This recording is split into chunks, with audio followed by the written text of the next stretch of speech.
Alam niyo, ako personally, kapag nakakarinig ako ng ganyan, kaya mas nagkakaroon ako ng tawag dito ng dahilan para masuportahan sila sa susunod na araw. Susuportahan ba natin sila? Amen! Amen. Because they're our next future leaders, no, ng church na ito. No? So, papuri, no, sa Panginoon, no, sa buhay ng mga kabataan ito. Amen? Okay? God is good? All the time. And all the time. God is good. So, ngayon po sa umagang ito, mga kapatid, ay minsan pa ang ibabahagi ko ay matatagpuan po sa awit, no, 119 verse 71 o Psalm 119 verse 71. And let me read no, sa English translation. Sabi ko rito, "It is good for me that I have been afflicted, that I might learn thy statutes." No? At sa bagay ito, mga kapatid sa Panginoon, ang gusto ko pong i-share ay pinamagatang, pakibasa po, The goodness of God in affliction. the goodness of God in affliction. Kadalasan po, mga kapatid sa Panginoon, kapag dumarating or kapag dumating ang paghihirap sa buhay po natin, ang unang nagiging tanong po natin ay, bakit kaya ito pinayagan ng Diyos? Bakit kaya pinayagan ng Lord na dumating ito sa akin? Natural po sa atin, mga kapatid, na tignan ang affliction bilang masama, mabigat at tila walang kabuluhan. Ngunit ayon po nito sa Psalm, no, 119 verse 71, makikita po natin ang isang nakakagulat na pahayag. Nakakagulat na pahayag ng psalmist. Kung mapapansin niyo po, tinawag niya itong good. Tama? Tinawag niya itong good ang kanyang affliction. Hindi niya sinabing madali lang ito. Hindi niya sinabing masaya ito. Ngunit sinabi niyang ito ay mabuti dahil ginagamit ito ng Diyos upang turuan siya sa kanyang mga salita, sa salita ng ating Panginoon. Kaya dito po makita natin, mga kapatid sa Panginoon, ang verse na ito, ang specific verse na ito ay nagpapakita ng isang mature na pananampalataya. Pananampalatayang natututong makita ang kamay ng Diyos. No? Na kahit sa gitna ng sakit, sa gitna ng pagdurusa, sa gitna ng kawalan, natutunan po ng psalmist, mga kapatid sa Panginoon, na ang affliction ay hindi hadlang sa kabutihan ng Diyos, kundi instrumento nito. At higit sa lahat, ang katotohanan nito po ay pinakamalinaw nating nakita. Kanino? Sa ating Panginoong Jesucristo. The one who suffered the most, yet accomplished the greatest good through suffering. Kaya tandaan po natin, mga kapatid, sa next week po atihan, ang affliction po sa kamay ng Diyos ay hindi aksidente, kundi ito po ay kasangkapan ng sanctification. Amen. Kaya kung babalikan po natin yung buong chapter ng Psalms 119, ang Psalms 119 po, mga kapatid, ang pinakamahabang kabanata o chapter sa Bible. At ang pangunahing tema po nito ay ang pag-ibig at pagpapahalaga sa salita ng Diyos. Ang tanong ko po, pinapahalagahan po ba natin ang salita ng Lord? Amen. So dito po, makita po natin sa buong chapter na ito sa Psalm 119, halos bawat talata ay tumutukoy po sa batas, sa salita ng Diyos, sa utos ng Diyos, sa testimonies, sa statutes, or sa precepts ng Lord. No? At ang sumulat po, yung psalmist ay dumaan sa matinding pagdurusa, persecution, oppression, rejection, at affliction. Ngunit sa halip na po siya ay lumayo sa Diyos dahil nakakaranas siya ng mga ito, lalo siyang inalapit nito. Saan? Sa salita ng Diyos.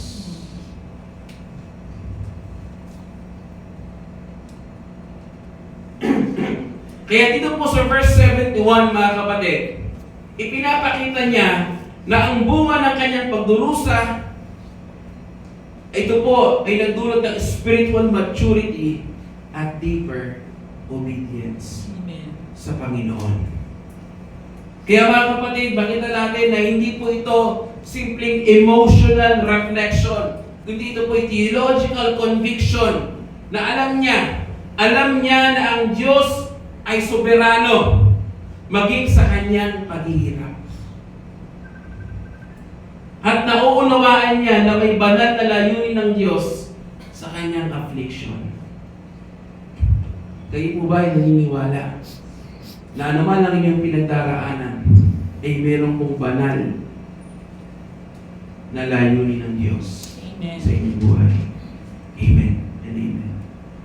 Now, ano po yung central proposition po dito? Sa next slide po, Ate Ann. Sige nga po, pakibasa mga kapatid.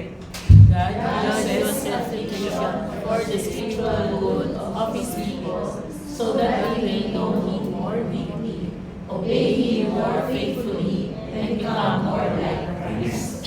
God uses affliction for the spiritual good of His people, no, so that they may know Him more deeply, no, obey Him more faithfully, and become more like Jesus. Amen. No? Kaya po yung mga nangyayari po sa ating pong buhay, no, hindi po yan, hindi yan ipinahintulot ng Diyos nang wala na. Kundi yan po ang siya rin po magdadala sa atin. At nawa, makita po natin yon na sa kabila ng ating nararanasan, nandun ang kami ng Diyos.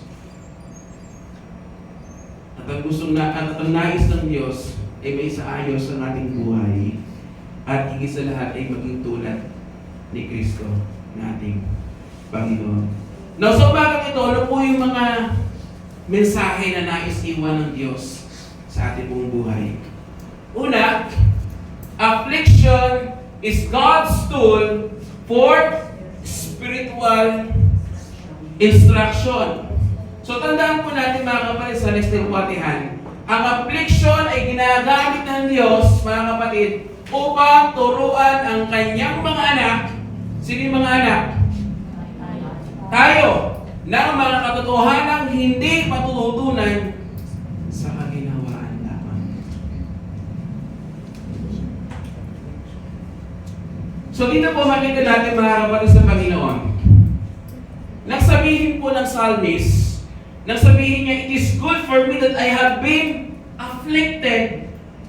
Dito po makita natin kung mas papansinin natin maigi, i-observe natin yung sinasabi ko rito, hindi niya dinideny ang sakit ng affliction. Bagkos, kinikilala niya ang purpose nito. Ang salitang good dito po ay nagpapakita ng divine benefit, hindi po ng human comfort. Sapagkat may mga aral po na hindi po natututuhan ng puso sa panahon ng kasalanan. Naniniwala po ba kayo? Madalas, habang komportable ang tao, nagiging self-sufficient po tayo. Nakakalimot tayo sa Diyos. Ngunit kapag dumating tayo sa paghihirap, nababasag ang illusion ng self-reliance. At doon po tayo mga kapatid, natututo na ang Diyos lamang, ang ating kasapatan. Na ang affliction ay parang classroom. Ang affliction ay parang classroom ng Diyos, kung saan ang suffering ang teacher at ang humility ang lesson. Sa sakit, natututo tayo. Natututo ang believer ng prayer na hindi formal, kundi desperate. Natututo siyang magbasa o natututo tayong magbasa ng Bible na hindi para sa impormasyon lamang, kundi para sa survival. Natututo tayong umasa sa damdamin. No? Hindi sa damdamin, kundi sa katapatan ng ating Panginoon. Kaya, tandaan po natin mga kapatid sa next day buhatihan, ang affliction ay hindi tanda ng abandonment ng Diyos. Hindi tayo pinababayaan ng Diyos. At hindi tayo iiwan ng Diyos. Kundi ebidensya ng kanyang amaing disiplina at pagtuturo. Sabi ng Panginoon sa kanyang salita, God will what? Will never leave you nor forsake you. Ganun kabuti ang ating Panginoon. Kitandaan po natin mga kapatid, sa next slide din po atin. Minsan po mga kapatid, minsan ang pinakamalalim na leksyon ng Diyos ay tinuturo sa pinakamasakit na kabanata ng buhay mo. Tama po ba? Kami, sa pamilya, ang pinakamasakit na pagtuturo ng Diyos, pagtatama ng Diyos sa amin ay yung kapatid ko na nakulong. Kung hindi siguro nangyari sa kanya yun, wala ako dito sa inyong harapan. Yun yung naging malaking turning point sa aming pamilya. Para ano?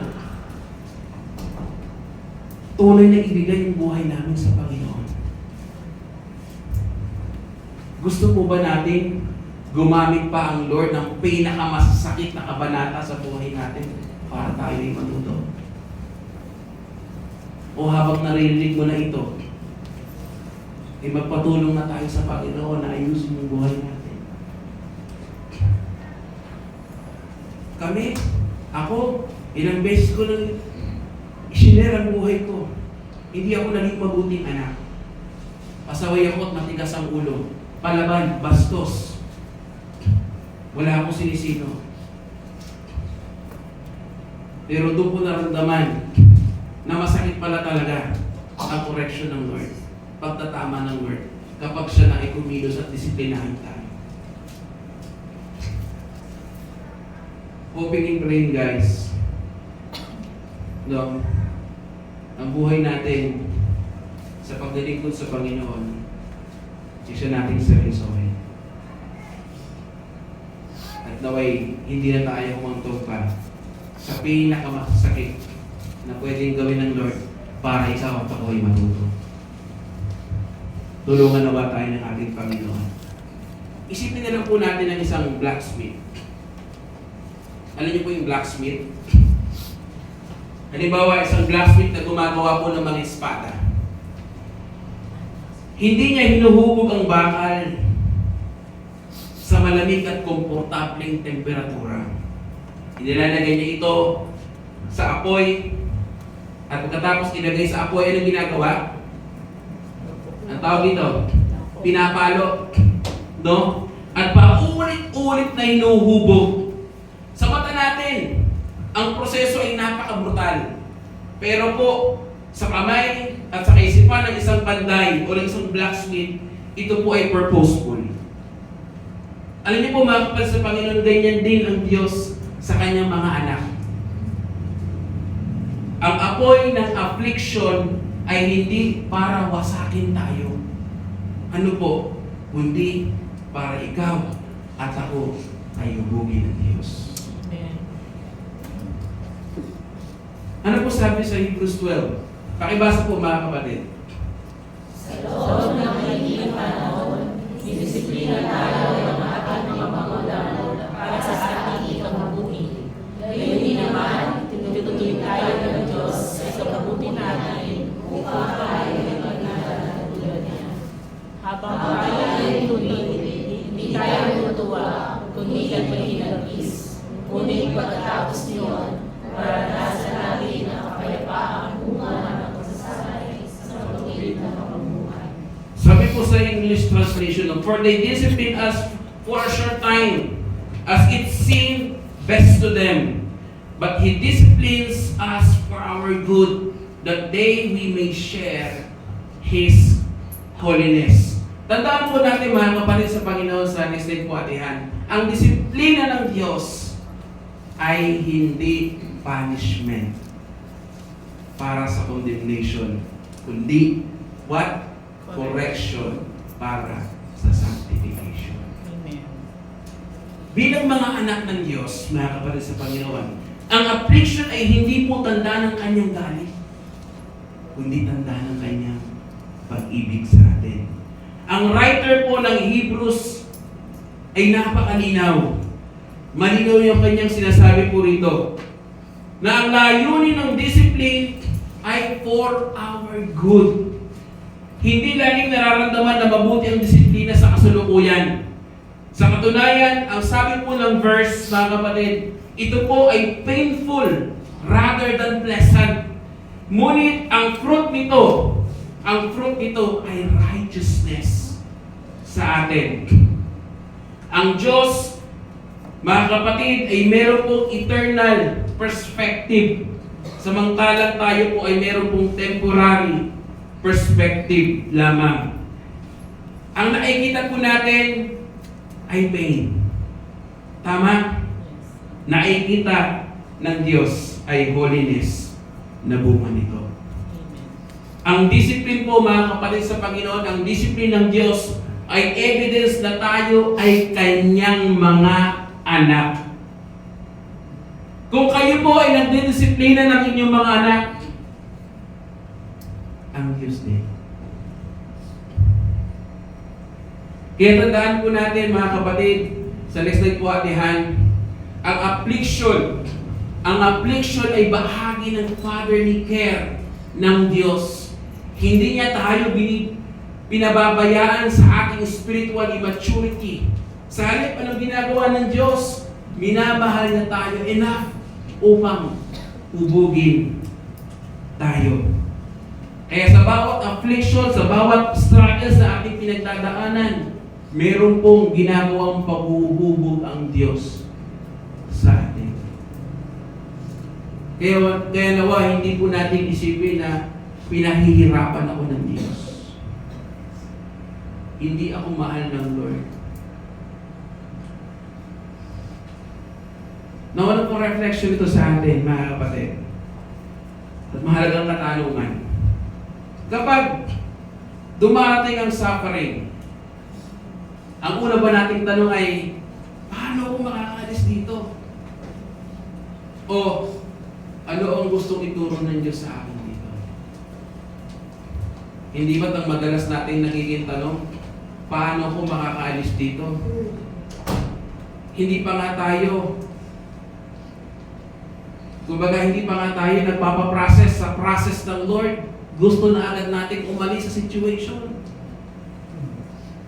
If you believe na walang pag-mature na darating sa buhay ng isang Kristiyano, kapag hindi dumaan sa process, wala talagang darating na pag-mature sa buhay ng pananampalataya natin kung hindi tayo dadaan sa proseso ng Diyos.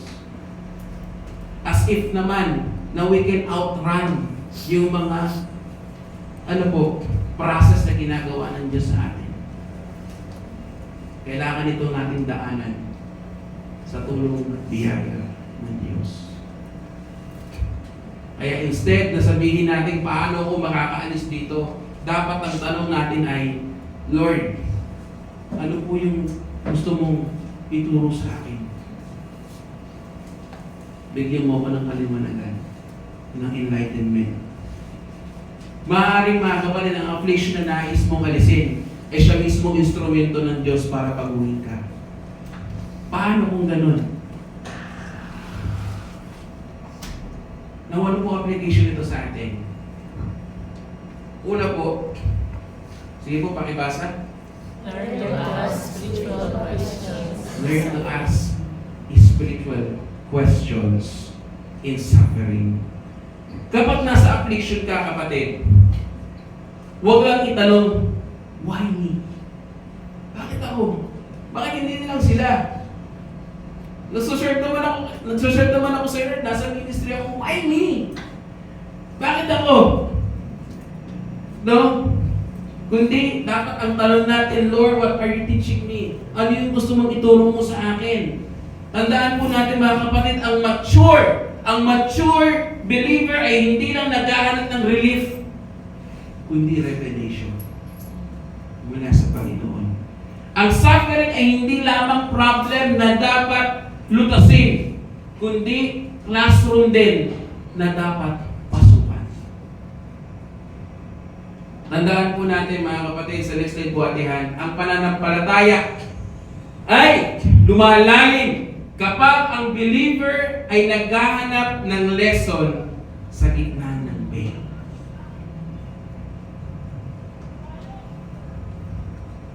Ang bawat pagsubok, mga kapatid, ay meron pong tinatawag na spiritual curriculum ang Diyos. Gusto nating lumago, gusto nating matuto, at maging effective sa ministry o sa kung sino ka, huwag nating takbuhan, huwag nating questionin kung bakit inilagay tayo ng Diyos sa kinilalagay natin. Kundi tayo ay magtiwala, matuto at sumunod sa Panginoon. Dapat ang Diyos, hindi niya tayo inilalagay sa isang sitwasyon na hindi natin kaya nagpasan kapag kami yan. Siya ang magbibigay sa atin ng sapat na kalakasan at nandun ang kamay ng Diyos sa atin. Ikalawa, submit to God's sanctifying process. Tandaan po natin ito mga kapatid at sana po maunawaan natin. Huwag mong sayangin ang suffering sa pagrereklamo lamang. Uulitin ko po. Huwag mong sayangin ang suffering sa pagrereklamo lamang. Hayaan mong gamitin ito ng Diyos upang baguhin ang iyong karakter. Tandaan po natin mga kapatid, sa slide po atihan, ang resistance sa discipline ay nagpapahaba lamang ng lesson. Tama po ba? Yes. Ngunit ang pag-surrender sa proseso ng Diyos ay nagbubunga ng maturity. Kaya po mga kapatid, trust that the Father knows what He is doing even when we don't understand. Kung naniniwala kang God is in control, pagtiwalaan mo, sampalatayanan mo ang Diyos, isalin mo ang pag-asa mo sa Kanya, at hindi ka mapapano. Idatapo tayo ng Diyos sa nais niya, plano niya para sa ating mga buhay. Kaya tandaan natin mga kapatid, sa next slide po atihan, God lovingly uses affliction as His divine instrument to humble, instruct, and draw us His people, draw His people into dependence upon His word. Kaya mga kapatid sa Panginoon, ang pangunahing mensahe po ng unang punto na nais na ipahayag sa atin ng Diyos sa umagang ito, sa next slide po atihan, ang affliction ay hindi aksidenteng pangyayari sa buhay ng mananampalataya, kundi, sinasadyang kasangkapan ng Diyos upang turuan, hubugin, at ilapit tayo sa Kanyang mga salita. So, hindi tayo dinidisiplina mga kapatid. Hindi tayo dinidisiplina ng Diyos dahil nais nilang tayong saktan. Nawa, yun po ay malinaw sa atin. Kundi, dahil nais niya tayong gawing banal. Ang sakit na pinahihintulutan niya ay may mga layuning spiritual. Upang alisin ang ating pagtitiwala sa sarili at ituro sa atin ang total dependence sa ating Panginoon, sa Kanya. Kaya, kapag tayo po ay dumaraan sa paghihirap, dapat po natin tandaan mga kapatid na ang Diyos ay hindi lamang gumagawa for us, kundi in us. Ang affliction ay hindi po ebidensya ng kawalan ng pagmamahal ng Diyos sa atin.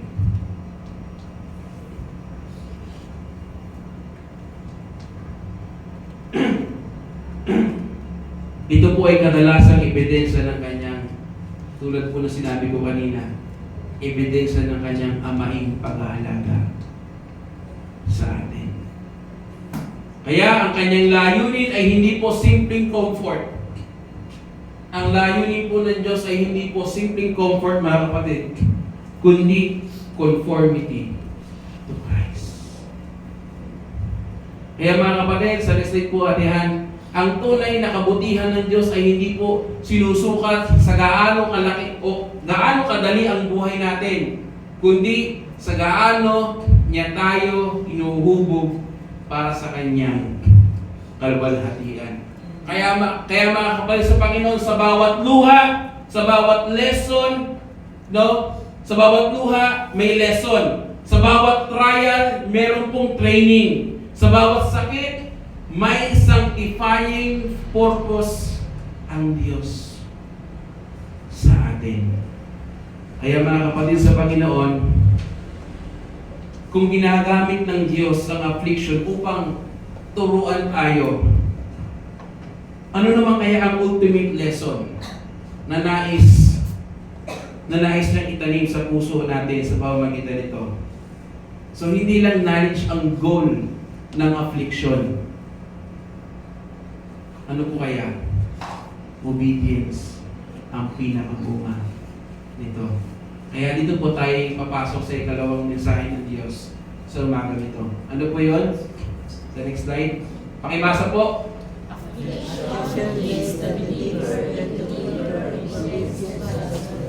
Affliction leads the believer into deeper obedience to God's Word.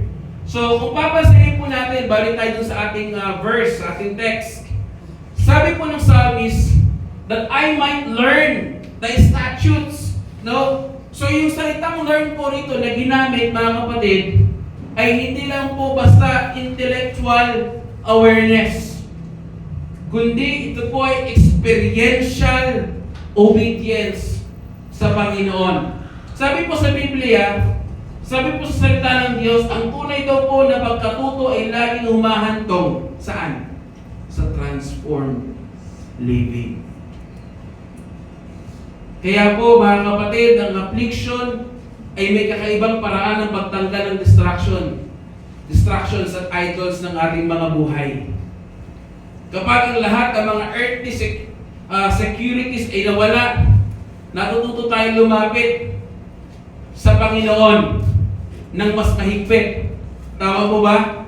At ang mga talatang ito, o yung mga talatang dati binabasa po natin, yung mga talatang binabasa po natin noon, dahil nandun na tayo sa critical stage ng ating pong buhay o ng ating sitwasyon, yun po yung nagiging lifeline ng ating pong buhay. At ang mga doctrines na dati parang tila abstract lang, ay nagiging personal realities na. Kaya dito makita po natin na natututo ang believer na hindi sapat na malaman ang katotohanan lang. Bagkus, kailangan niya itong ipamuhay. So sa pagkatuto mo sa katotohanan mula sa salita ng Panginoon, dapat po natin itong pinapractice. Dapat natin itong isinasa pamuhay. At sa ganitong paraan, mga kapatid, ang suffering ay nagiging instrumento ng obedience. Higit sa lahat, again, lahat ng sinabi ko ay nakita natin sa Panginoong Jesucristo. A man of sorrows, no? Learn obedience through what? Through what He suffered. Ayon po sa Hebrews 5 verse 8. So kung ang Panginoon ay dumaan sa suffering, sa landas ng obedience, hindi po nakapagtataka, mga kapatid sa Panginoon, na ikaw at ako ay dadaan din doon bilang mga tagasunod ng ating Panginoong Jesucristo. Nagtataka pa? Kayo po ba ay nagtataka pa rin? Dapat malino na sa atin yun noon. Pero sa kabila ng yun, tandaan po natin mga kapatid, sa next slide po atihan, ang affliction ay madalas gamitin ng Diyos. Madalas gamitin ng Diyos upang ano? Ilipat ang kanyang salita mula sa isip, papunta sa puso, at mula sa puso, papunta saan? Sa buhay. Sa buhay natin.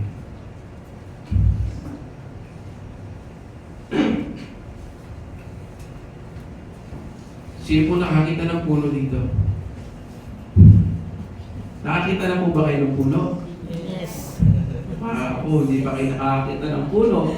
No? Ay, inasakan ko po kayo sa puno. Marami po dito sa may highway. No? So, ang puno po ay meron pong normal na malalim na ugat. May malalim na ugat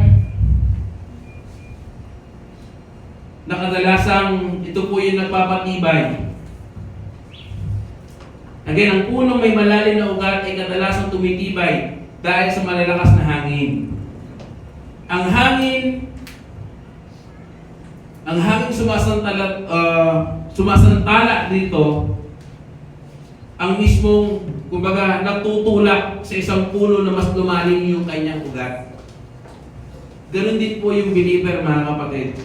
Ang unos ng buhay, depende kung ano ito, ang saan nagtutulak sa atin na mag-ugat, nawa, no, sa salita ng Panginoon.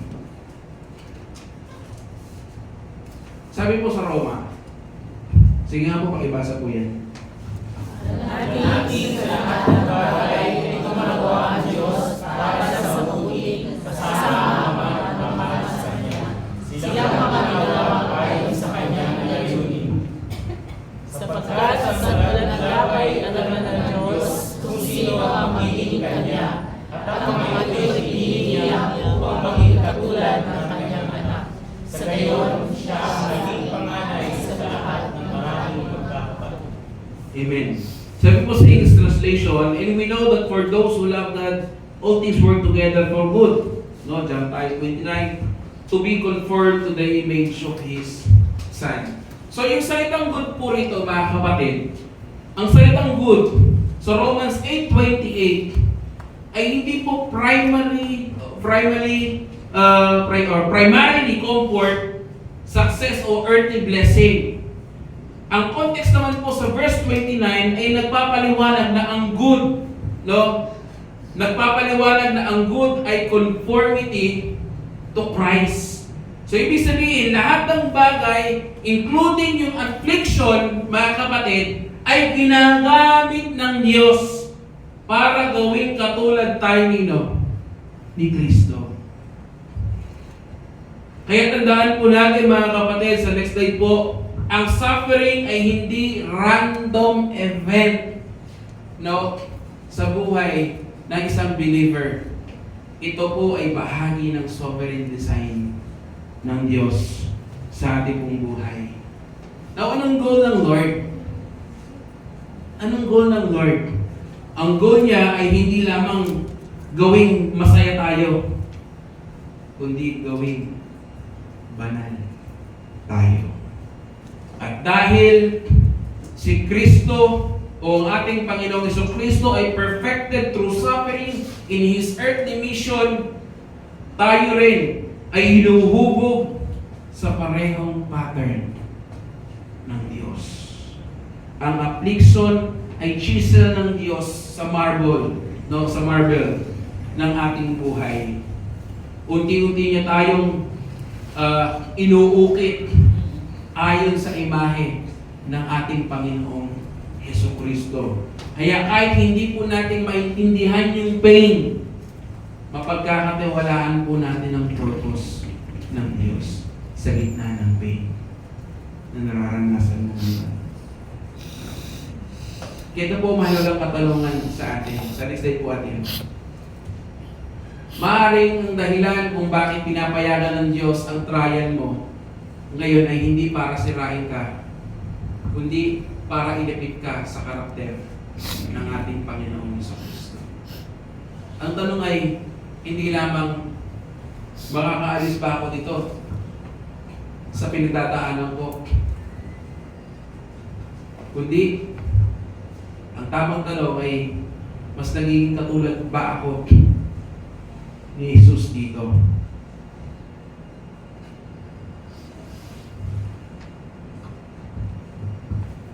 Nawa po mga kapatid, katulad po ng sinabi ko kanina, huwag po natin tignan, huwag natin titignan yung mga ating pinagdadaanan ay tayo'y pinahihirapan ng Diyos. Kasi kung gano'n ang ginagawa ng Diyos, then He is not good.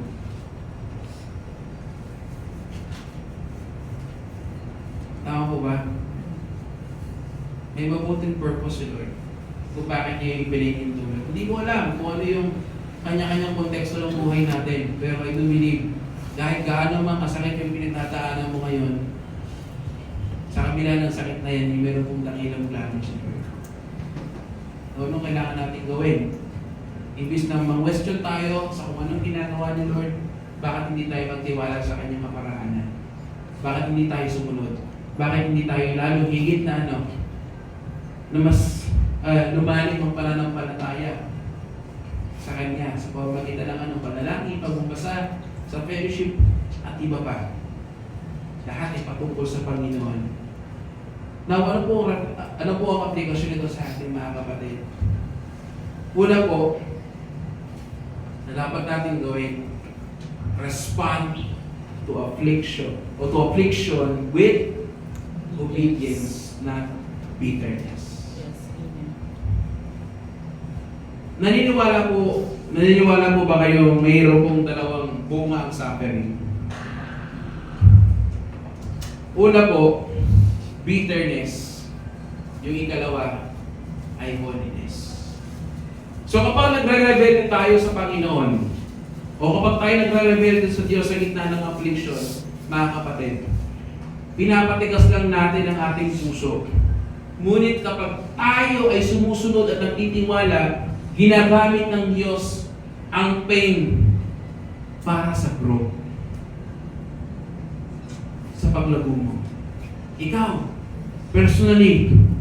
Kaya mga kapatid, ang hamon sa atin, piliin lagi nating sumunod kahit hindi pa natin naiintindihan ang plano ng Diyos.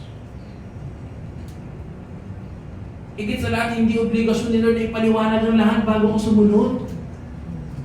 Kasi kung ganoon, that's not faith. Hello? Kaya tandaan po natin, sa next slide po, sa pagsunod sa Panginoon, obedience in suffering is one of the purest expressions of faith.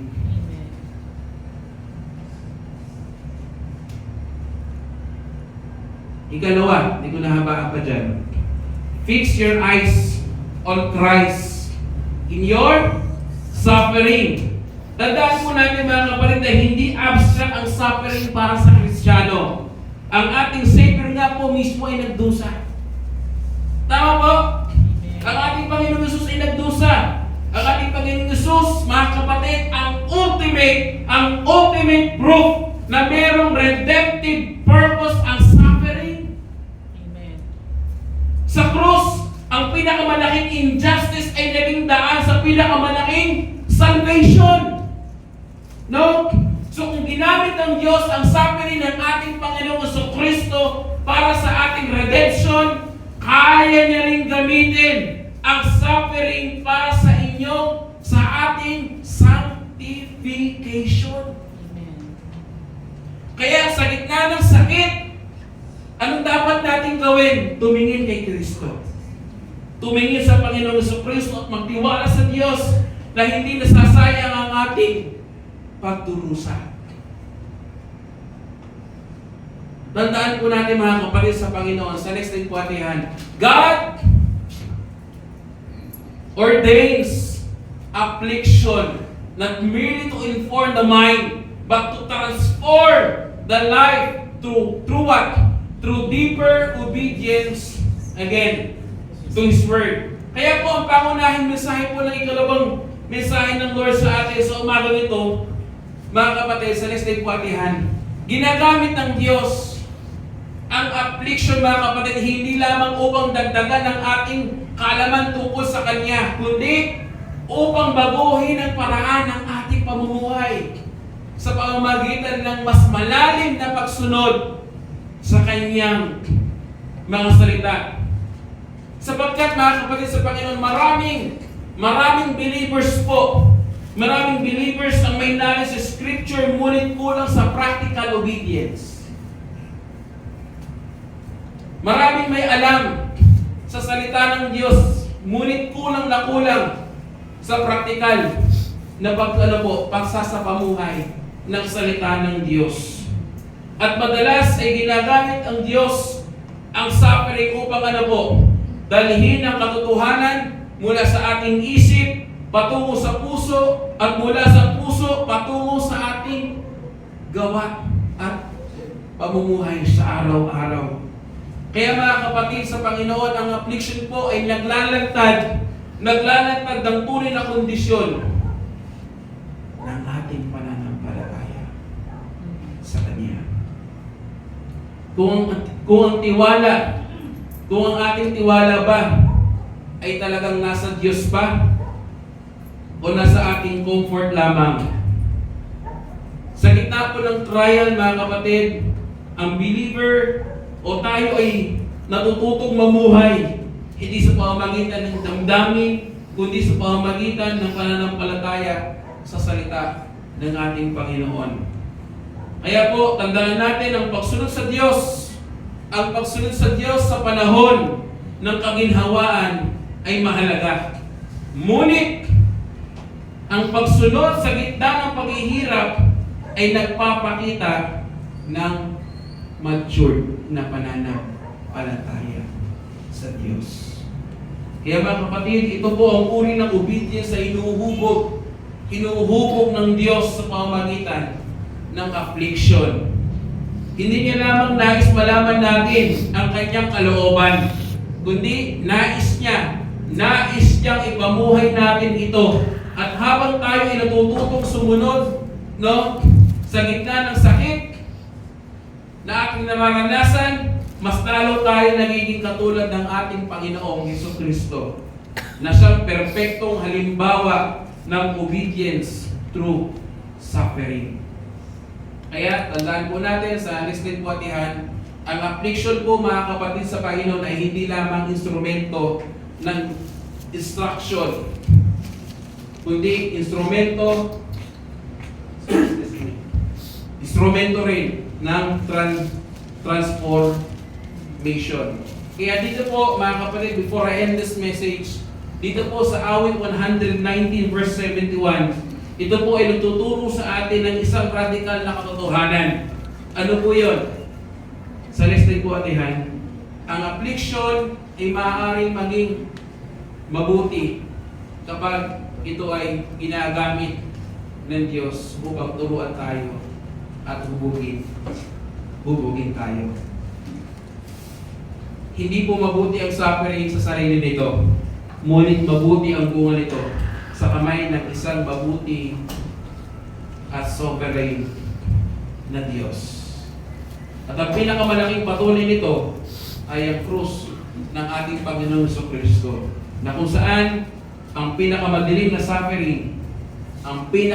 suffering ay ginamit ng Diyos sa pinakadakilang kabutihan. Before I end this message, the last slide.